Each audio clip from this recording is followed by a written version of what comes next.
ओम श्री गणेशाय नमः। श्री आशुतोषाय नमः। श्री हरिवंश पुराण विष्णु पर्व 42वां अध्याय। जरासंध की सेना का वर्णन।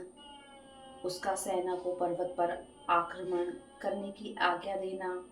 शिशुपाल की सम्मति से गोमंत पर्वत में आग लगाया जाना।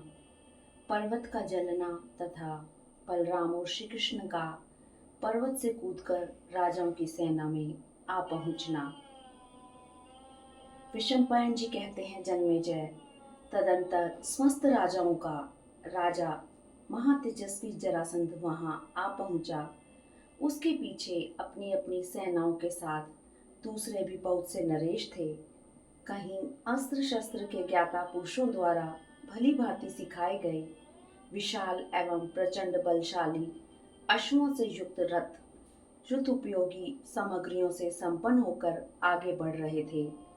उन रथों की गति कहीं भी अवरुद्ध नहीं होती थी। कहीं बहुसंख्यक हाथी चल रहे थे जिन्हें सोने की जंजीरों से कसा गया था। उनके दोनों पार्श्व में बड़े बड़े घंटे लटक रहे थे। वे सभी हाथी मेघों की घटा के समान जान पड़ते थे। उनके ऊपर अच्छे महावत बैठे थे तथा रणगर्वित कुशल योद्धाओं द्वारा उन्हें सुसज्जित किया गया था। कहीं घुड़सवार योद्धा घोड़ों पर अच्छी तरह से सवार थे। उनके वे घोड़े वायु के समान वेगशाली थे और उछलते कूदते हुए आगे बढ़ते समय आकाश में उड़ते हुए पक्षियों के समान प्रतीत होते थे। बलवानों में श्रेष्ठ पैदल सैनिक भी ढाल और तलवार लिए प्रचंड रूप धारण करके आगे बढ़ते थे। वे हजार हजार की टोलियों में एक साथ चलते और कैंचुल से छूटे हुए सर्पों के समान उछलते थे। इस प्रकार मंडराते हुए बादलों के समान चतुरंगिणी सेनाएं साथ लेकर वीर व्रत को धारण करने वाला बलवान राजा जरासंध युद्ध के लिए आगे बढ़ रहा था। वह राजा पहियों के घर घर घोष से युक्त रथों, मतवाले हाथियों, हिनहिनाते घोड़ों तथा गरजते हुए पैदल सैनिकों द्वारा संपूर्ण दिशाओं एवं समस्त पर्वतीय कंदराओं को प्रतिध्वनित करता हुआ सेना के साथ समुद्र के समान दिखाई देता था। भूमिपालों की वह सेना हष्ट पुष्ट योद्धाओं से परिपूर्ण थी। गर्जने और ताल ठोकने की गंभीर ध्वनि से गरजती हुई मेघों की घटा के समान प्रतीत होती थी। वायु के समान तीव्र गति से चलने वाले रथों, काले मेघों के समान प्रतीत होने वाले हाथियों, श्वेत बादलों के समान घोड़ों तथा कुछ चांदी से सुसज्जित पैदल योद्धाओं से मिश्रित हुई वह सेना सब ओर से सुशोभित हो रही थी। मत वाले हाथियों से व्याप्त हुई वह विशाल वाहिनी वर्षा ऋतु में समुद्र के भीतर लक्षित होने वाले मेघों के समूह की शोभा धारण करती थी। जरासंध आदि समस्त भूपाल अपनी सेना के साथ उस पर्वत को चारों ओर से घेर कर छावनी डालने की तैयारी करने लगे। वहां डेरा डालते हुए जरासंध के सैनिक शिविर की शोभा वैसी ही प्रतीत होती थी जैसा कि शुक्ल पक्ष की पूर्णिमा को अपने उताल तरंगों से परिपूर्ण हुए महासागर का रूप देखने में आता है। तदंतर रात बीतने पर सब राजा उठे और मंगलाचरण से संपन्न हो युद्ध की लालसा से गोमंत पर्वत पर चढ़ने के लिए इकट्ठे होने लगे। पर्वत के शिखरों पर एकत्र हो वे सभी राजा बैठे और युद्ध के शुभ अवसर के लिए उत्सुक हो आपस में मंत्रणा करने लगे। सेना सहित इन नरेशों की तुमुल ध्वनि प्रलय काल में मर्यादा को तोड़कर बहने वाले समुद्रों की भयंकर गर्जना के समान सुनाई देती थी। उन राजाओं के छड़ीदार बूढ़े सिपाही चोगा और पगड़ी धारण किए तथा हाथ में बैंत लिए राज आज्ञा से यह कहते हुए विचरने लगे कि सब लोग मौन रहें, कोई एक शब्द भी न बोले। उस समय नीरव और निश्चल हुए उस सैन्य समूह का रूप उस शब्दहीन प्रशांत महासागर के समान प्रतीत होता था जिसके मत्स्य और भुजंग जल के भीतर विलीन हो गए हों। वह सैन्य सागर मानो योग बल से जब सहसा नीरव तथा निश्चल हो गया तब बृहस्पति के समान नीतिज्ञ जरासंध ने यह महत्वपूर्ण बात कही। राजाओं की सेनाएं शीघ्र ही आक्रमण करें और सब ओर से सैनिक समूह इस पर्वत को घेर ले। पत्थरों के गोले बरसाने वाले यंत्र लगा दिए जाएं, क्षेपणियां तथा मुदगर संभाल लिए जाएं, प्रास और तोमर भी ऊपर कर लिए जाएं। शत्रुओं के शस्त्र प्रहार को नष्ट करने में समर्थ सुदृढ़ एवं हल्के गोलों को ऊपर फेंकने के लिए हमारे शिल्पी शीघ्र तैयार करें। परस्पर प्रमत्त होकर युद्ध करने वाले शूरवीरों के लिए जैसा राजा शिशुपाल कहे शीघ्र वैसा ही प्रबंध किया जाए। उस उत्तम पर्वत को टंक समूहों और खनित्रों से खोदकर विदीर्ण कर डाला जाए। युद्ध की प्रणाली के जानकर नरेशों को इसके समीप ही यथास्थान खड़ा किया जाए। आज से मेरे सैनिक इस पर्वत पर घेरा डाल दें और इसे तब तक चालू रखें जब तक कि हम इन दोनों वसुदेव पुत्रों को मार न डालें। शिलाओं से ही उत्पन्न हुआ यह पर्वत स्वयं तो अचल है ही, इस पर रहने वाले पक्षियों को भी सहायकों द्वारा अचल कर दिया जाए। आकाश को भी बाण समूहों से इस तरह रुंध दिया जाए कि इसमें पक्षी भी उड़ ना सके। मेरी आज्ञा मानकर समस्त भूपाल पर्वतीय स्थानों में खड़े रहें और जहां तहां अवकाश मिल जाए वहां वहां से शीघ्र ही पर्वत पर चढ़ जाएं। मद्र राज शल्य, कलिंग राज सुतायु, चेकितान वाहिक, काश्मीर राज गोनर्द, करुष राज दंत वक्त्र, किन्नर राज द्रुम तथा पर्वतीय प्रदेश के योद्धा ये सब लोग इस पर्वत के पश्चिम भाग पर शीघ्र ही चढ़ाई कर दें। पुरुवंशीय वेणुदारी, विदर्भ देशीय सोमक, भोजों के अधिपति रुक्मी, मालवा के राजा सूर्याक्ष, पांचाल देश के अधिपति राजा द्रुपद, अवंती के दोनों राजकुमार विंद और अनुविंद, पराक्रमी दंत वक्त्र, छागली पुरुमित्र, राजा विराट, कौशाम्बी नरेश मालव, शतधनवा, विदुरथ, भूरिश्रवा, त्रिगर्त, बाण और पंचनद ये दुर्ग युद्ध का वेग सह सकने वाले नरेश शत्रुओं को कुचलते हुए इस पर्वत के उत्तर भाग पर चढ़ाई करें। इनका गौरव ब्रज के तुल्य है। शकुनी पुत्र उल्लुक, अंशुमान के पुत्र वीर, एकलव्य, दृढ़ाश्व, शत्रुधर्मा, जयद्रथ, उत्तमोजा, शालव, केरल राज केशिक, विदिशा के राजा वामदेव और पराक्रमी सुकेतु इन सब के अधीन इस पर्वत का पूर्व भाग सौंप दिया जाए। ये लोग जैसे वायु बादलों को छिन भिन कर देती है उसी प्रकार शत्रुओं को विदीर्ण करते हुए उन पर धावा बोल दें। मैं दरद तथा पराक्रमी चेतिराज शिशुपाल क्वच आदि से सुसज्जित होकर इस पर्वत के दक्षिण भाग को विदीर्ण कर डालेंगे। इस प्रकार हमारी सेनाओं द्वारा चारों ओर से घिरा हुआ यह पर्वत शीघ्र ही मानो इस पर वज्र का आघात हो रहा हो इस तरह घोर भय प्राप्त करे। गदाधारी वीर गदाओं से, परिग चलाने वाले परिगों से तथा अन्य वीर नाना प्रकार के दूसरे अस्त्र शस्त्रों से इस श्रेष्ठ पर्वत के टुकड़े टुकड़े कर डालें। विषम एवं ऊंची शिलाओं से युक्त इस भूधर को आप सभी भूपाल मिलकर आज ही भूमि के समान समतल कर डालें। जरासंध की बात सुनकर समस्त राजाओं ने मगधराज की आज्ञा से गोमंत पर्वत को चारों ओर से घेर लिया, ठीक उसी तरह जैसे समुद्र पृथ्वी को घेरे हुए है। उस समय देवताओं के राजा इंद्र के समान चेदी वासियों के अधिपति राजा दमघोष ने जरासंध से कहा, राजन, यह पर्वतों में श्रेष्ठ गोमंत दुर्गम पर्वत है। इस पर युद्ध करने से आपको क्या लाभ होगा? इसके शिखर पर ऊंचे ऊंचे वृक्ष और कांटेरे हैं, अतः इस पर चढ़ना बहुत कठिन काम है। मेरी तो राय है बहुत से काठ और घास फूस जुटाकर इस पर्वत को चारों ओर से घेर दिया जाए और अभी इसमें आग लगा दी जाए। इसी कार्य में शीघ्रता करनी चाहिए, दूसरे किसी प्रयत्न से कुछ होने वाला नहीं है, क्योंकि क्षत्रिय लोग सुकुमार होते हैं। ये रणभूमि में बाणों द्वारा ही युद्ध कर सकते हैं। इस समय इन्हें दुर्गम पर्वत पर चढ़कर वहां के पैदल योद्धाओं के साथ युद्ध करने के काम पर नियुक्त किया गया है। तात केवल घेरा डालने से या ऊपर चढ़ जाने से देवता भी इस पर्वत का मर्दन नहीं कर सकते। दुर्ग युद्ध में रोध युद्ध के द्वारा जो लड़ाई का क्रम चालू किया जाता है वह शेखर होता है। अन्न, जल और लकड़ी की कमी हो जाए तभी पर्वतवासी योद्धाओं को धराशायी किया जा सकता है। हमारी संख्या बहुत है और विपक्षियों का कम, ऐसा सोचना भी निपुण नीति का परिचायक नहीं है।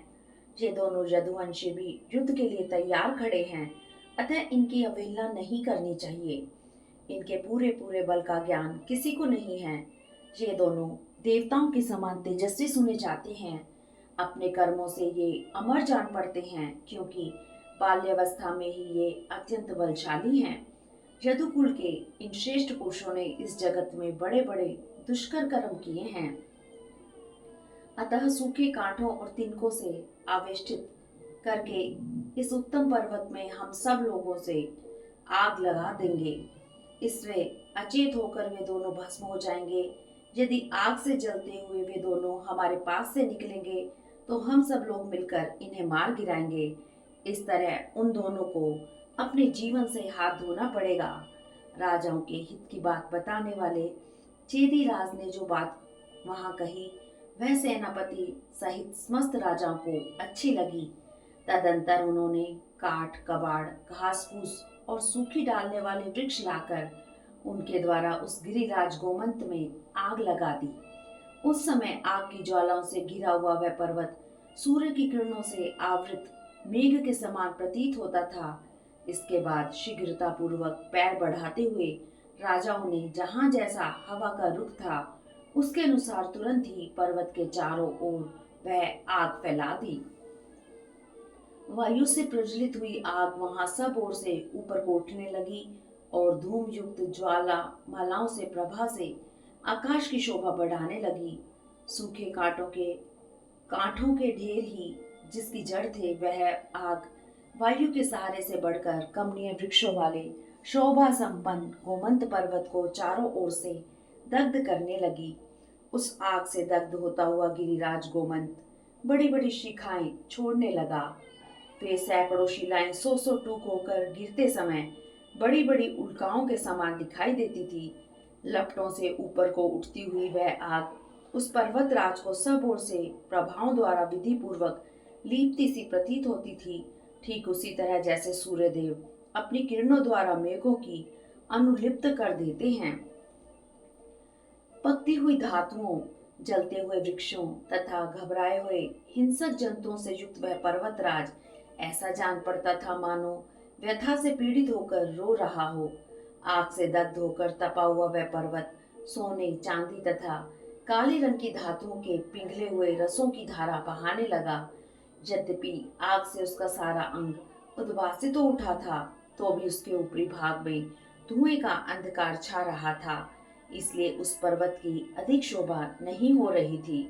वह समुद्र में डूबते हुए मेघ के समान जान पड़ता था। उसके प्रस्तर समूह अलग अलग होकर गिर रहे थे।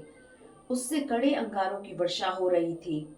उस समय आग उगलने के कारण वह पर्वत हुलकाओं की वर्षा करने वाले मेघ के समान प्रतीत होता था। उसके झरनों के स्रोत सूख गए, मध्य भाग में धुआं फैल गया। उस अवस्था में वह पर्वत प्रलय अग्नि से दग्ध होकर भस्म हुआ सा जान पड़ता था। उसके पार्श्व भागों से घबराए हुए सर्प निकलने लगे। उनके आधे शरीर जल गए थे। उनकी आंखों से क्रूरता टपक रही थी तथा वे अपने फैले हुए फनों से फुंकार मार रहे थे। आग से झुलसे हुए शीघ्र सिंह और व्याघ्र भय से उद्विग्न हो बार बार उछलकर आकाश से नीचे मुंह किए गिरते और आर्तनाद करते थे। वहां के वृक्ष दग्ध होने के कारण अपने भीतर के रस को पानी के रूप में बहाने लगे। ऊपर को उठने वाली वायु भस्म और अंगारों से अत्यंत पिंगल वर्ण की होकर बहने लगी और आकाश में धूम की छाया उमड़कर घिरी हुई मेघों की घटा के समान दिखाई देने लगी। पक्षी, हिंसक जंतु भी उसे छोड़कर भाग रहे थे। वह महान शिखर वाला पर्वत अधिक आग बढ़ जाने के कारण व्याकुल सा हो उठा था। बड़ी बड़ी चंचल शिलाओं के ढेर से युक्त वह पर्वत आग से तपकर अपनी शिलाओं को इस प्रकार छोड़ रहा था मानो इंद्र के वृत्त से विदीर्ण होकर बिखरा जा रहा हो। उस पर्वतराज में आग लगाकर व्यूह के आकार में सुसज्जित होकर खड़े हुए क्षत्रिय उस प्रचंड पावक से संतप्त हो आधा कोस पीछे हट गए।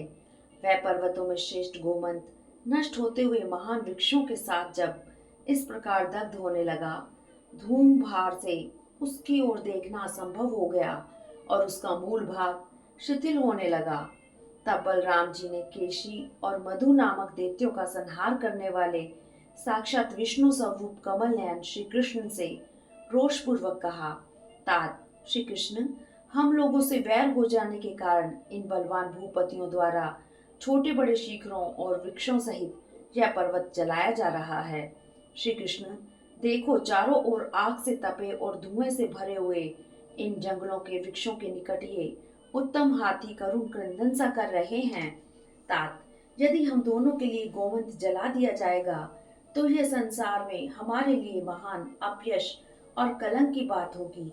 अतः योद्धाओं में श्रेष्ठ तथा युद्ध में पर्वत के समान अविचल रहने वाले श्री कृष्ण, इस गोमंत पर्वत से उरीण होने के लिए हम लोग अपनी भुजाओं से ही इन क्षत्रियों को मार डालेंगे। ये सारे क्षत्रिय इस पर्वत को जलाकर क्वच आदि से सुसज्जित हो रथ पर बैठकर यथास्थान युद्ध करने के लिए उत्सुक दिखाई देते हैं। ऐसा कहकर मेरु पर्वत के शिखर से नीचे उतरने वाले चंद्रमा के समान कांतिमान वनमालाधारी नवयुवक बलराम गोमंत पर्वत की चोटी से कूद पड़े। उस समय वे कादम्बरी के मद से कुछ मत से हो रहे थे। उनके शरीर पर नील वस्त्र शोभा पाता था। उनका मुख गौर वर्ण का था। वे शरत काल के चंद्रमा की भांति उज्जवल प्रभा से उद्भासित हो रहे थे। उनका उदर भाग वनमाला से अलंकृत था। उन्होंने एक कान में कमनीय कुंडल धारण कर रखा था तथा उनके मस्तक पर मनोहर मुकुट शोभा दे रहा था। श्री कृष्ण के बड़े भाई बलराम नीचे मुंह किए राजाओं के बीच में ही कूद पड़े। बलराम जी के कूदने के पश्चात काले मेघ के समान श्याम कांतिमान और अमित पराक्रमी श्रीमान कृष्ण भी गोमंत शिखर से कूद पड़े। कूदते समय श्री हरि ने उस श्रेष्ठ पर्वत को अपने दोनों पैरों से दबाया। उनके द्वारा दबाव पड़ने पर वह पर्वत चारों ओर से जलमग्न सा हो गया। उसका एक एक पत्थर जल से नहा उठा और मध की बूंदें टपकाने वाले हाथी के समान जल का स्रोत बहाने लगा। उस जल से वहां की सारी आग तत्काल बुझ गई, मानो प्रलय काल में मेघ समूह द्वारा बरसाई हुई वारी धाराओं से अंशुमारी सूर्य शांत हो गए हों। उस समय पीतांबरधारी घनश्याम विग्रह कमल नयन श्री कृष्ण सिंह के समान दहाड़ रहे थे। उनके मस्तक पर दिव्य किरीट शोभा पा रहा था और मुख बड़ा ही सौम्य दिखाई देता था। उनके वक्षस्थल पर श्रीवत्स का चिन्ह सुशोभित था। मुख बहुत ही सुंदर था और अंगों की कांति देवराज इंद्र के समान प्रकाशित हो रही थी। बलराम जी के बाद पराक्रमी श्री कृष्ण भी वहीं कूद पड़े थे। उन दोनों भाइयों के कूदने से उनके चरणों का दबाव पाकर वह पर्वत जल के स्रोत बहाने लगा था, जो उस भयानक अग्नि को बुझाने में सहायक हुआ था। पर्वत से जल के स्रोत निकलते देखकर राजाओं के मन में भय समा गया। इस प्रकार श्री महाभारत के खिलबाग हरिवंश के अंतर्गत विष्णु पर्व में गोमंत पर्वत का दाह विषयक 42वां अध्याय पूरा हुआ। हरिओम तत्सत। हरिओम तत्सत। ओम नमो भगवते वासुदेवाय। वासुदेवाय हरे वासुदेवाय।